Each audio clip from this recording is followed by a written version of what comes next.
Hello and welcome to Fundamental Wednesday as we talk about trading growth and value stocks. My name is James Boyd. We welcome all of you here today. We also have Cameron May in the chat. We welcome him and all of you here, such as Dom, David, Barat, Kevin, Lola, Bill, Fayez, Jeff, Dean, and many others. Dean wants to know if we're going to talk about communications. Dean, what do you think? All right, just real quick, let's go ahead and hop right in. Now remember that Cameron and myself, we do post educational content on X.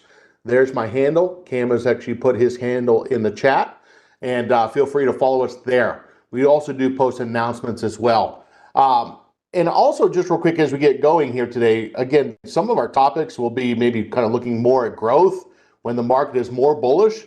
Other times when the market might be more consolidated, we might really talk more about value. That will be kind of dependent upon what the current market is showing and also where, as a class, where we think the market could be going. Now, just real quick, remember that the information here is provided for general informational purposes only. Schwab does not recommend the use of technical analysis as a sole means of research. So like when we talk about fundamentals, fundamental analysis. Technical analysis, study of price and volume, right? When we actually look at fundamental analysis, we're actually looking at price in comparison to like sales, earnings, dividends, cash flows, all of the above, right? We're trying to kind of get a sense of how much are we paying for something. But also with that, when we talk about fundamental analysis, we're really looking at income statements. We want to say, show me the money, okay? We also want to see the balance sheet. What are their assets like? Liabilities, equity, all the questions you asked when you got married. Don't say you didn't. Now, just real quick as we get started, so you are a fundamentalist. I know you are, okay? No P is. Had to throw that in there. Okay, Pia, you can get me back. Now, also remember that the Paper Money software application is provided for educational purposes only. Also remember that the risk associated with it in dividend-paying stocks, they could reduce those dividends or stop paying those dividends, okay? The dividends, whether they pay a dividend, also kind of tells maybe where the company is in its life and also kind of maybe its growth strategy, perhaps. And also remember when we talk about investing involves risk. And also our examples here today, I'm going to go back to, we'll take a look at where the market is. Very interesting Wednesday. So glad I didn't go on vacation. My goodness gracious. You'll see why in just a second. Now, we'll also talk about, I'm going to focus on a couple key sectors. I will not let it out of the bag early. Maybe Dean is right, okay? And then what we want to kind of talk about here today is kind of more the entering of positions. Yesterday, we talked about more about management. So we want to kind of look and see, is there more of a flavor toward or an interest towards growth, or is there really more of an interest toward income or value? Now, quick heads up, if you said, well, I don't know, that's a question I have. Well, Kevin and I do an ETF class on Friday, and we talk about a product, 3 of them, that actually, one product actually looks at growth, the other product actually looks at income stocks, and the other product actually looks at, let's say, value stocks or what's in the basket. So feel free to use those to try to get a temperature gauge on whether market participants are kind of more interested in growth, income, or value. Now, you might say, I don't care what other people are interested in. I like income, and that's fine, okay? And that's fine. But we're just saying, what do market participants, what are they focusing on? What's trending perhaps the most? But it is okay if you said, James, I kind of really more focus on income. That's okay as well. Now, just real quick, let's take a quick look at where the indexes are. Let me kind of use that little yellow pencil. Now, first off, if we talk about the Dow Jones, if this goes up any more today, not sure if we can handle it, okay? 469 big ones on the Dow Jones, okay? Remember when the Dow was like 7,000, okay? Now it's actually punching 468 points in a day. Pretty interesting. The NASDAQ, now that was not before 1970, by the way. NASDAQ, 81 points. Notice the NASDAQ lagging a little bit. Notice the SOX has actually lagged. Now you got to remember when the market goes from selling off to starting to go up, NASDAQ typically leads. That's normal, okay?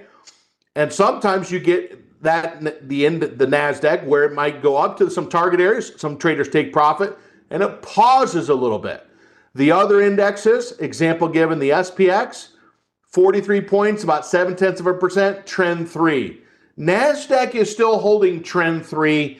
Russell is still holding trend 3. NASDAQ, just give it to us, trend 3. Now remember that the trend script was really based on the 10-day exponential moving average and the 30-day simple. But all four of them actually in trend 3. Price above the 10-day exponential moving average and the 30-day simple. Now, what's been mind-blowing here today is you got the VIX at a very low level, 1542. Do you remember when it was above 20? Seemed like it was forever ago. Now remember, VIX falling is not a bad thing. Now let's take a look at these charts and kind of see what these look like. And we're going to fast fire through a couple. So tell me what you see on this chart. So here we are on the SPX. You know, kind of going back to right around July 3rd, thought there might be a little consolidation. There was, but if we kind of look and see, has there been like a higher plateau of support? Well, over time, we kind of had an intraday low. We had another intraday low. Most of the bodies of those candles were right around 62.37. And we just kind of created a higher level support. Now, if you kind of look at the up movement, some people, you know, we talk about bull flags. I made the term called bull flat because sometimes it doesn't really look like it flags back. It runs up and it pulls back. Now, there's no technical term for bull flat, but the difference is when it does pull back, that it kind of looks like that. I've always called this for the last 15 years, maybe longer. It's more like a hockey stick, okay? Sideways range. If you said, which one would you want? You know which one the technician would want. The one that pulled back less from the high. That's the one, the bull flat. Now, if we take a look at this and we can count to 3, we actually see the 10-period moving average went green a couple days ago. The 20-period moving average went green 3 days ago. And then we had the moving average cross yesterday. Now, today we saw a little bit of a gap. We saw Japan overnight go up 5%. There was some news actually on the tariffs, and the S&P liked it, okay? So kind of the timing of this on the SPX, interesting, okay? And what just happened? We had a higher high. We made a plateau of support. We need that. And now what we're actually kind of thinking as technicians and fundamentalists, 62.75, could that be the new potential support level? Now, if the SPX is going up, it probably actually tells us there could be some sectors getting a little, well, hammer time? Gonna have to take a look at that, okay? Now, if we kind of said which sectors, now, let me throw this out to you, okay? Which sectors are you watching? Okay, which sectors are you watching? Now, before I go to those sectors, just want to show you what the RUT's doing just real quick. If you like Russell, the Russell looks like in the shorter term, don't forget the question, which sector are you watching? Type it in. Kind of looks like a little ascending triangle, if you will. Okay, and if you notice, if we can count to 3, 1, 2, 3, okay, it's pretty much 3 today, which is the moving average crossover. Russell, smaller caps even getting involved. And the last but not least, if you look at, let's say, the NASDAQ, and you look at Dow too, the NASDAQ itself kind of holding in there a little bit. It's still above the 10-day exponential moving average. If you look at that, the whole is more of a weighted moving average. It's more, well, it's going to be closer to the current price, okay? The exponential is going to be a little bit more of a slack to it. And if we pull that up, you're going to see that 10-day exponential, there it is right there. And the green colored candles, that's on chart number 5 that we actually always look at. Chart number 5 is actually the trend candlesticks. And they have been Christmas tree green, okay, for a while. And it just feels like Christmas, okay? Man, there's been a lot of green there. Which one don't you like? Which one? Now, if we go back, the one that's actually kind of getting a little push that we need to make mention of is this one. What do you notice here? And it goes back to counting to 3. 1. And you're going to see that sometimes this can happen. If there is a pretty strong push, the 20-period moving average and the crossover pretty much happen the same day. Oh no, that doesn't, now I'm confused. Well, don't be confused. They don't have to perfectly line up on different days. Okay? Sometimes you can get the moving average crossover to cross first, then the 20-period moving average goes green. It doesn't matter. Count to 3. Now remember, those who take trend that entry number 1, they're trying to buy closer to support. It's a more aggressive entry. They could be right, they could be wrong. Someone that's getting on, let's say, number 2 or 3, they're wanting more confirmation. It's not free. The investor's buying a little higher support, hoping that by waiting, it's really showing that the trend is materializing. It doesn't matter if we get in 1, 2, or 3. There's risk with all of them, okay? So that's what we always know. If taking any entries, there's risk with all of them. Now, speaking of sectors, but I want you to kind of keep an eye on the Dow Jones. There's a number of stocks in the Dow Jones. Caterpillar, meow, okay, getting a little push here. Speaking of meow, we actually saw the sectors. Let's kind of rank this by percent. Which healthcare for the second day in a row has gotten a little push, but still been a pretty good downtrend. Not an area that we're going to really focus on. Keyword is yet. The second sector that's gotten a little push here is industrials. You think it's at a new high? Maybe. Well, if we go over here to the 20, 55-day high, it's saying it's at a short-term high, 20 days, intermediate high, 55. Okay, now I know you've been looking at that. Don't say you haven't been looking at that. Okay, now, if we look, now remember, option number 1 is the investor might say, James, I'm just going to buy the sector. Okay, I'm not going to buy an individual stock. I'm just going to buy the sector in general. That is an option to consider. Okay, now, if you said, James, I'm pretty good with picking some stocks, the investor might say, I'm going to look at some stocks that might be moving up stronger than or in lockstep with what the sector is doing. So we're going to highlight, for example, industrials. Yeah. And kind of let's highlight. Okay, there. I put a little check mark there. So I put a little kind of check mark there on the right-hand side. That's going to be something we focus on. You're also going to notice that financials, that's going to be one we focus on. JP Morgan, Bank of America, Citi, Morgan Stanley, Goldman Sachs, Visa, MasterCard, among others that are getting a little push here today. Now, obviously, tech has been tech. The other one that we're going to kind of keep an eye on is discretionaries. Got a check mark there. And that second to last one, actually third to last one, my gosh, there's more. Basic materials has actually been quite strong. Communications, we mentioned yesterday. Real estate has gotten a little push here. Okay. Sorry, I'm not used to a PC keyboard. And, and you got utilities. Okay. So when you look at these, they're kind of highlighted, which if you go control spacebar, it highlights, control spacebar, it unhighlights, or command spacebar if you have a Mac. There's kind of a lot of different sectors to choose from. Notice again the trend 3. If that is not tattooed in your mind, it should be. Now, the other day, I think it was probably last week, they said, James, how come it's possible that you could get a couple technicians and one says it's bullish and one says it's bearish? I got tired of that, okay, from hearing different viewpoints, and I said, I'm going to create definitions so that way when my feelings, and we're all emotional creatures, right? We're all emotions, sometimes. So in this trend right there, if we go to edit formula, okay, you're now going to see it's going to give us a definition of really what is number 1, okay? It's not about what are my feelings? Doesn't matter, okay? And now what you're going to see is if you look at what is number 2, what are your feelings? It doesn't matter. And what is actually number 3? What are my feelings? It doesn't matter. And if you actually look at number 4, you're going to see that it shows a definition of it, gives even a little write-up of it. What are my feelings? It doesn't matter.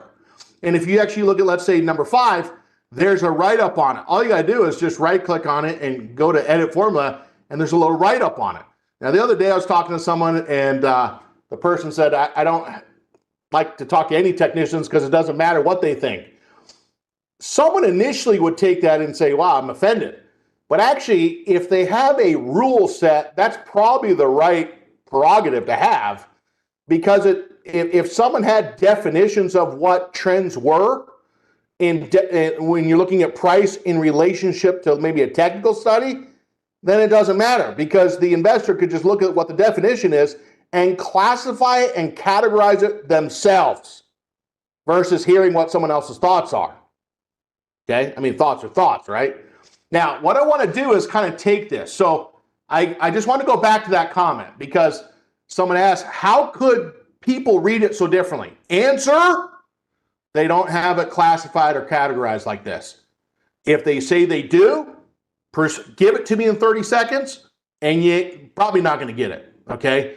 So I want to show this to you. When we actually make comments on trend, it's based on categorization, which was created by myself, okay, over time. And that way we can, in a class sense, we can kind of talk about different types of trends, okay? Now, do you have to use this? No, you do whatever you want. But for this class, we're going to use it. Now, what I'm going to do is let's kind of talk about some of these stocks. And I want to go back just to real quick. I want to go back to Apple for just a moment, okay? Now, we talked about this yesterday. I just kind of want to make mention of this, and I want to kind of do something in terms of practice, okay? When you take a look at, let's say, Apple, okay? One of the things we saw today, do you notice anything on Apple today that a little unusual? Now, we can't say that, oh man, the stock went up a lot today, but was there anything technically done that was that stood out? And let me zoom in a little bit so you can see it. If we kind of said, well, what did it do today? Well, let me just kind of write down number 1, number 2, okay, and number 3. So there's number 1, 2, 3. You also are going to notice that we had an intraday low here today. Boo! And it went right down to the horizontal, say this with me, resistance. It's not resistance, it's resistance. And what you're now going to notice is a little push to the upside. Hammer candles. No, I don't have the hammer pants on. Not yet. Okay. The candle's it's not closed there. Okay. Some of you get all excited about hammer time. Control yourself. Hammers can also be red candles and or green candles. Okay. Now, if you're going to notice this, we actually have that earnings coming up right there. Why do I bring this up? Well, a lot of times we see the red candle, we think, oh, there's nothing to look at here. Not so fast. When you see this sell-off intraday and then it pushes right back up closer to the high, well, what some technicians do that have experience is they actually use the high of today, and they say, look, the high of the day is 215.21. Now, there is no mathematical back-tested dollar amount, percentage amount, etc. that I've ever seen. But what we're going to do in this case is we're going to take the high of today, which is right at about 215.21. I'm off by 6 cents. And what I'm going to do is I'm just going to add, let's say, 25 cents above that. Okay? Now, you might like a dollar amount, you might like a percentage. What we're going to do is we're going to right-click on the chart, go to Buy Custom, and we're going to go with OCO Bracket. Now, when we do this, the order type that we're going to do here in this case is we're going to buy the shares, but it is a buy stop, okay? So if we said, look, that high price is 215.21, if I looked literally, it was 215.16 if you want to get real penny focus there, 215.46. And this is saying if we get to that price or higher, buy the shares of the stock. So number 1, you don't always have to be there watching the market. Now, this order is good in the fact that if it goes to that price or higher, it tries to get in, okay? Bad part about this order is we don't know what the cap price is going to be. And so what some investors do is they might say, look, I'm going to do a stop limit, okay? The investor says, I want to buy if it goes to that price or higher, but I don't want to get in any higher than maybe $1 above where I'm trying to get in. I want you to think of this like an auction. You go to an auction and they're okay, and you know the price, you're bidding up the price, right? It goes up, you're trying to get in, and that limit price as they go, and you're just saying, look, the limit is how much you're willing to spend or half. Okay? Now, the wider these two numbers are, the greater the chance that you might get in. Problem, if tomorrow opens up and it's at 217 and never comes back down in this range, this order could be completely missed. So trade, kind of idea number one is, I want you to practice a buy stop limit order, okay? Now, what I want to do is I want to go back to the target and I want to go back to the stop. If we go back and we kind of look at this and say, where might this try to go to? Well, kind of these levels. Now, we will talk about Tesla in just a moment. They have earnings today. We got 224, and probably right above there where we got more touches is going to be right around 240. Now, whenever we're looking at like trading something, in my mind, I'm always thinking, hey, what's like a 6% move up? Why 6%? Well, because typically you might be risking 6% of the entry price anyway. So that's like a 1-to-1 reward risk ratio. You need the stock to go at least 225 to probably offset what the risk is in percentage terms. 2, what you're now going to see if we said, well, what about 8%? 8% is right around 230-ish. And if we said a 10% move, it's really right around 235, okay? Now, some traders, all they're trying to do is go for those 8 or 10% pushes to the upside if they can go up there, okay? They want something that can offset what the risk is and something a little bit more, okay? Now, you might say, James, that's it? I like to go for more than that. Wonderful. Now, what I'm going to do is I'm going to put the target at 235, dated GTC on the stop. And what we're going to do is we're going to set the stop underneath the moving average, which is where the intraday low is. Now, I want you to kind of think about something. And I know when I first got started, I can absolutely tell you, I would say for years, okay, I never looked at companies' financials at all. I was buying and selling ticker symbols, hoping that they would go up, and I was hoping that it would mask my ignorance of not looking at the fundamentals, okay? I never even thought really about the business and how it related to its competitors. Forgive me, I was 18, okay? 30 years ago, that's what I thought, okay? Times have changed.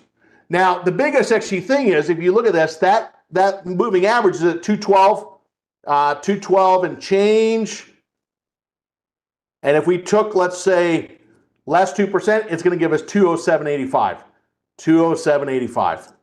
Okay? Now, what I'm going to do is I'm going to, in this example, let's say we did 50 shares of stock, and now this is going to be right around the position size of what we could do. Now, I want to bring this up for just a moment, okay?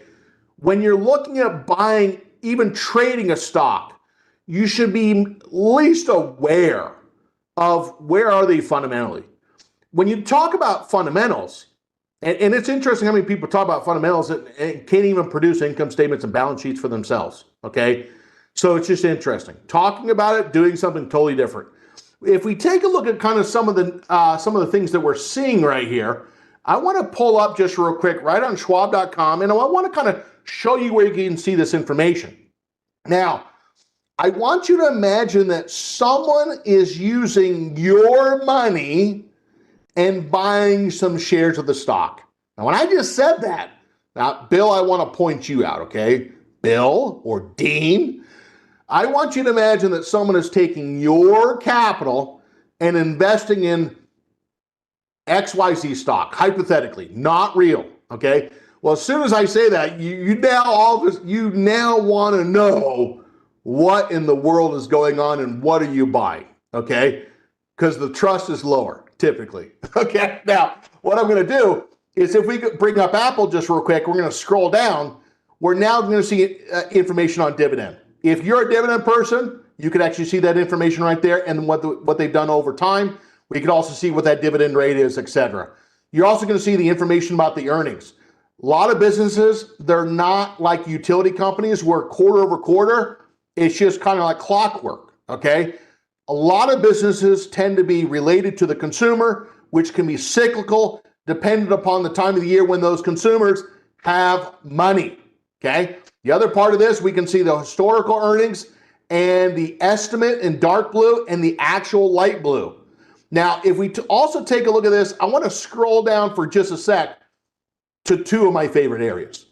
I like to know who are their peers, okay?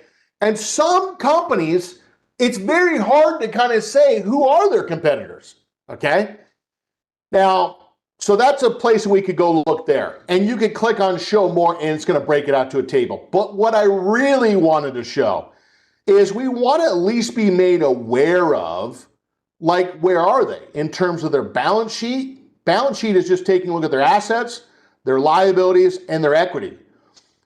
It's important to know the assets because those assets could become, or they could use those assets for capital expenditures to create a new product or service that then could turn into income. Okay. By the way, that also could actually turn into a product, a company that's actually different than their peers. Okay. So when we take a look at this and we see these numbers over time, we're going from right to left. Okay. I want you to think about your balance sheet. When you think about your assets, okay, do your assets over time increase? James, I don't like your question. Well, it's just a question, okay? Do your assets, are they going up over time? Total current assets is really talking about things that like treasury bills, etc. Anything that matures in a year or less that could be easily converted to cash. Total assets would include that, but maybe also buildings as well, where they're not going to mature in a year, okay, etc. So you're going to see the total assets higher than total current assets. And the question also is, are those assets going up over time?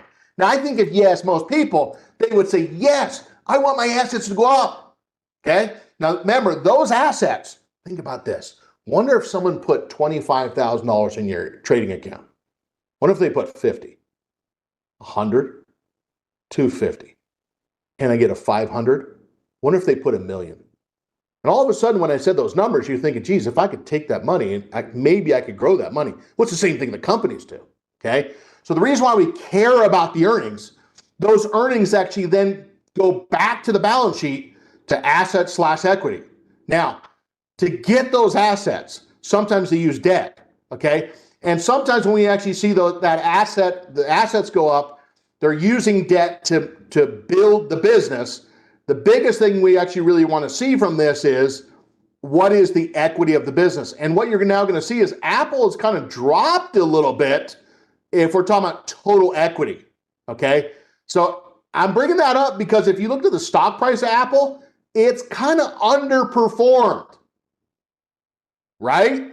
Now, some of you Samsung people are thinking, yeah, that's right. We're taking it to them, okay? Now, if we looked at, let's say, Microsoft, and we went back down to the bottom, what does this look like for Microsoft? Well, little different story, isn't it? Total equity, assets minus liability, it's gone a completely different direction.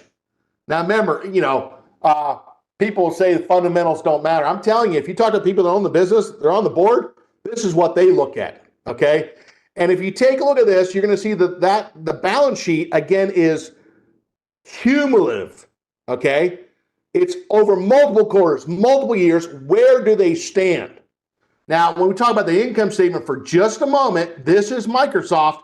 Now we can see the revenue, the expenses, just like in your life.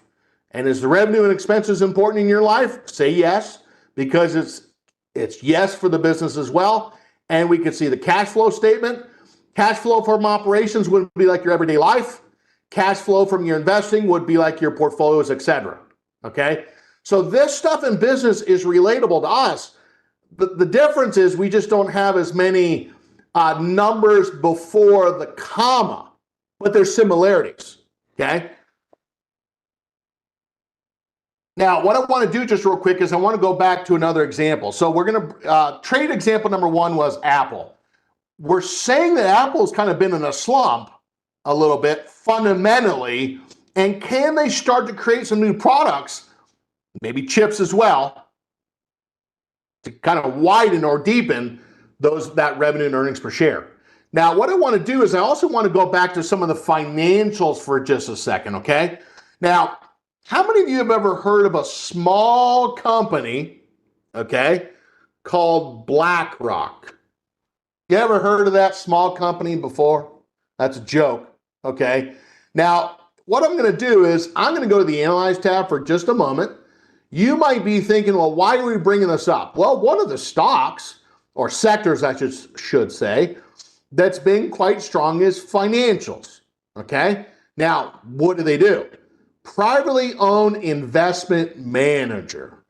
So when we say investment manager, they do services to institutional, intermediary, individual investors, corporate, public, union, industry, pension, insurance companies. Did I say everyone? Almost everyone. Third-party mutual funds, endowments, public, and I mean, it just keeps going. I mean, it literally just keeps going.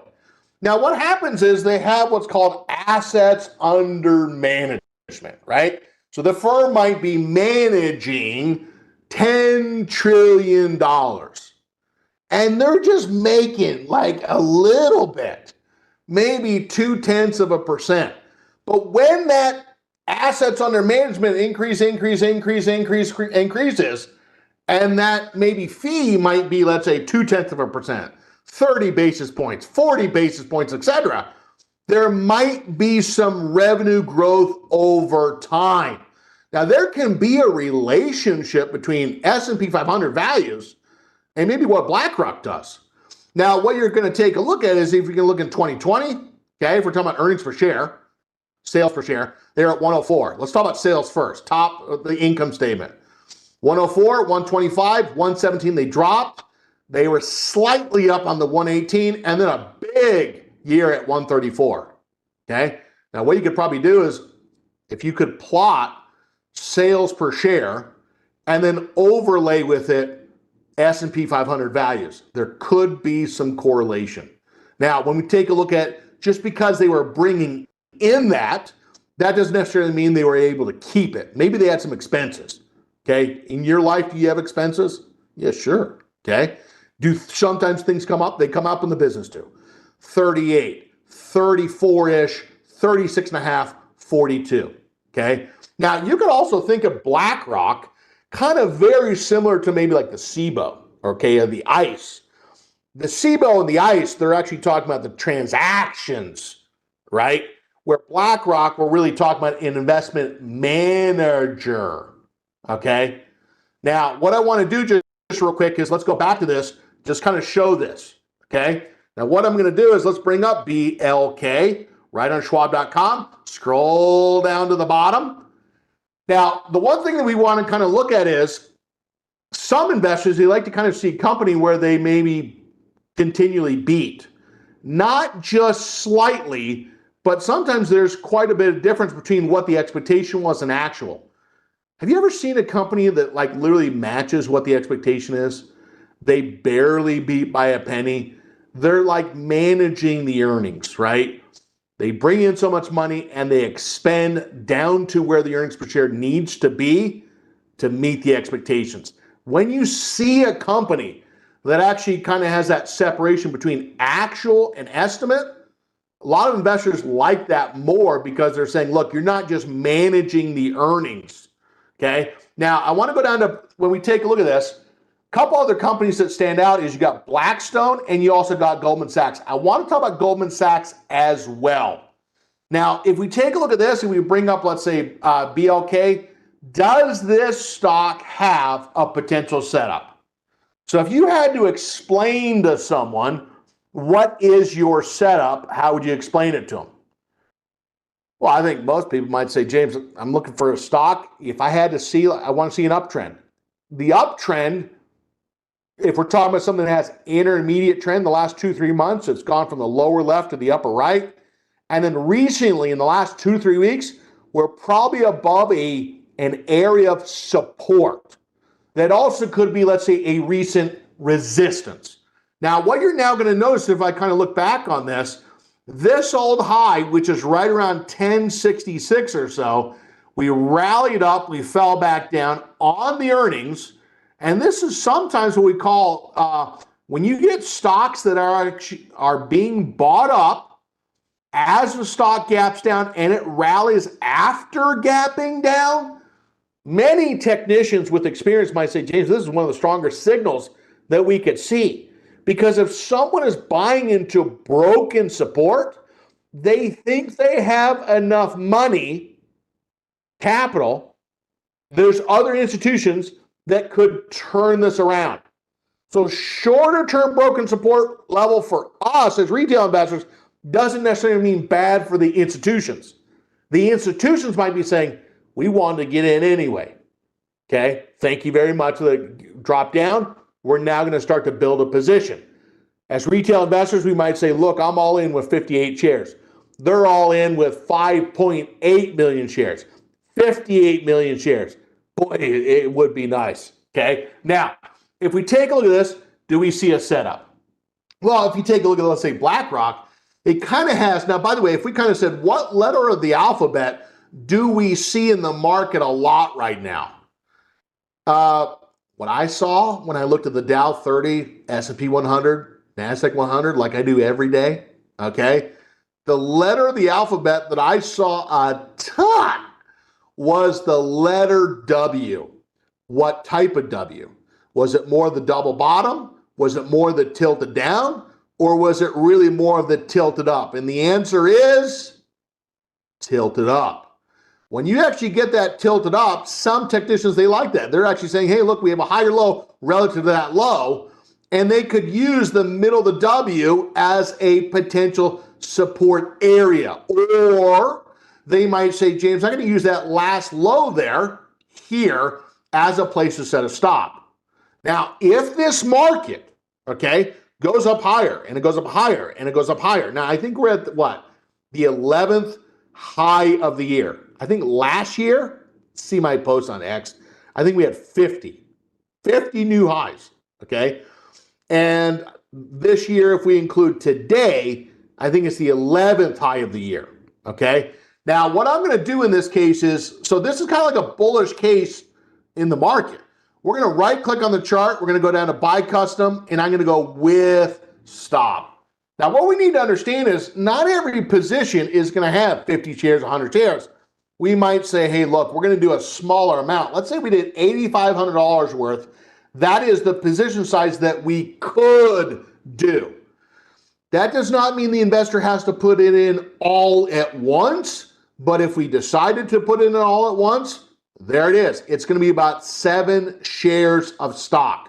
So if I said, hey, we're going to buy 7 shares of stock, that's what it looks like. And now what we're going to see is when we look at the stop right there, if we try to say, I'm going to set a tight stop, well, that tight stop would be right about 1103. If we said, hey, we're going to set a little looser stop and set it underneath the last low, it's going to be really about 1086. So if I took 1086 and tried to give a little bit more wiggle room, okay, less 2%, it's going to be a stop at 1064.28. Now, historically, okay, there had been a lot of discussion upon a recession. And we kind of kept saying, okay, so, I mean, there's always a probability of recession, okay? Economic slowing, sure. But the biggest actually thing is, a lot of these, when we talked about industrials hitting brand new highs, financials hitting brand new highs, financial companies tend to do better if there's not a recession, like many companies, of course. Now, if we take a look at this, I want to kind of show you this. If we kind of said, okay, just go back for just a moment, if we were to, let's say, look at this and say, well, James, is there a potential target? Well, if you look at, let's say, BlackRock and said, well, I don't even know where the target is. You might have to go back a couple months and say, is there any potential pattern? Well, you got triple tops, right, where we broke out above. You had a prior low, and if we went James body to body Boyd, as I'm sometimes called, sure, I'll take it. And if you notice that extension is right about, let's say, 1239. That's if you want to set a target, okay? So if someone says, I'm going to buy BlackRock, they're really saying, look, I'm bullish the stock market. Why? Because this is the business they're in, okay? Now, I want to go back to just something real quick. If we look at ICE, Intercontinental Exchange, if we said, what's the difference here? Well, the difference is here is they provide the technology, and data to financial institutions, and it's all over the place, US, UK, European Union, all over. And what you're going to see is they do exchanges, fixed income and data services, mortgage technology. Now, so that's one that also could kind of be in the realm, but it's not investing manager, okay? So it provides technology to financial institutions, important as well. And the other one we actually kind of take a look at that many of you might know is the Cboe, okay? Now, there's been a lot of discussion upon, look at the volume in the market, stock volume, derivative volume, right? Same thing goes there. If we kind of look at derivative volume and say, look at all those contracts, right?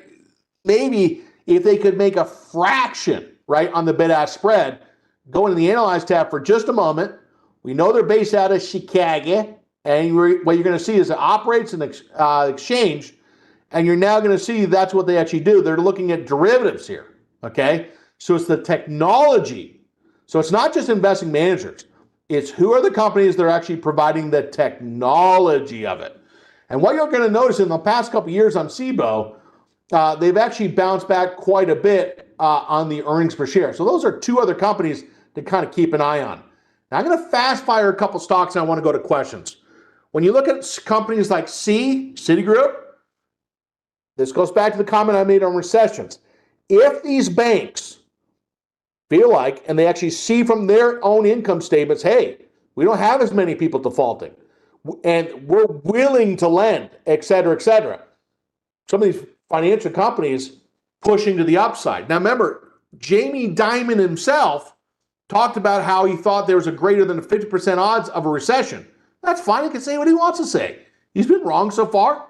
I don't know if he's at a time frame on that, but his stock hit a brand new high. I'm sure that he's really upset that he was wrong, right? Now, also kind of notice that when you take a look at some of these smaller ones, even like Bank of America, swinging back to the upside, not hitting a brand new high. But again, if these financial companies are pushing to the upside, this is a good sign for the stock market. Good sign for the consumer as well, in this case. Remember, the financial companies, they are the oil to the stock market engine. If you drain the oil out of your car and turn the key, it ain't going to last very long, okay? You need these financial companies to be in a good financial position, willing to lend, and they have consumers that are healthy, that are paying them their money back, plus the interest. Okay, the point I want to really make here is two companies that we're going to keep an eye on is Visa, which has earnings coming up, and of course we would include their MasterCard. Okay, now I also want to kind of make sure that we said that we were going to keep an eye on also on TTD. We have not forgotten about that. We've kind of been talking about maybe a little cup and handle pattern that has been making a higher level of support. Keep an eye there.